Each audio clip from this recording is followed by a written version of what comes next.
Nama Amar Zoni kembali mencuat dan menjadi sorotan publik. Aktor yang sebelumnya dikenal lewat perannya di berbagai sinetron ini kembali tersandung kasus narkoba untuk keempat kalinya. Padahal Amar diketahui masih menjalani masa tahanan atas kasus serupa dan dijadwalkan bebas pada Januari 2026. Namun harapan itu kini sirna setelah dirinya kembali diduga terlibat dalam jaringan peredaran narkoba di dalam rutan Salemba, Jakarta Pusat. Kamis 16 Oktober 2025 Amar resmi dipindahkan ke Lembaga Pemasyarakatan Lapas Karanganyar Pulau Nusa Kambangan, Cilacap, Jawa Tengah. Kini Amar menghuni sel ruangan khusus yang hanya diisi satu narapidana demi alasan keamanan dan pengawasan ketat. Dalam kasus terbarunya, Amar disebut terlibat dalam peredaran narkoba bersama 5 tahanan lainnya. Ex-staf ahli Kapolri Riki Sitohang angkat bicara dan menilai kasus Amar bukan perkara ringan.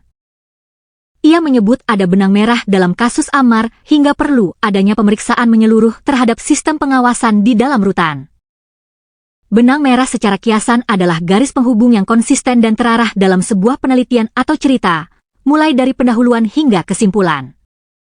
Feeling saya, kalau saya mengatakan ini pasti ada kaitan benang merahnya.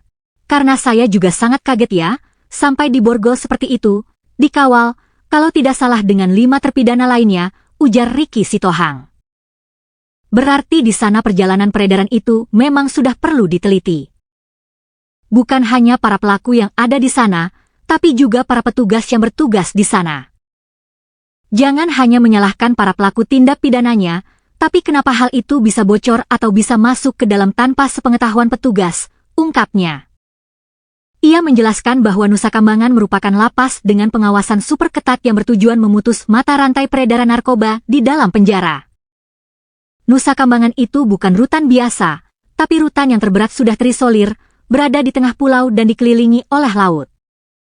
Maksud dan tujuannya adalah untuk memutus mata rantai para pelaku narkoba atau pihak yang kemungkinan terlibat di dalam peredaran narkoba, agar jangan sampai berkelanjutan, lanjutnya. Menurutnya langkah ini diambil karena fakta menunjukkan bahwa peredaran narkoba masih bisa terjadi bahkan di dalam tahanan. Bagi saya sebenarnya siapapun pelaku narkoba, siapapun pengedar narkoba, bukan saya tidak manusiawi, tapi para pengedar itu yang lebih tidak manusiawi karena menghancurkan generasi muda, tegasnya.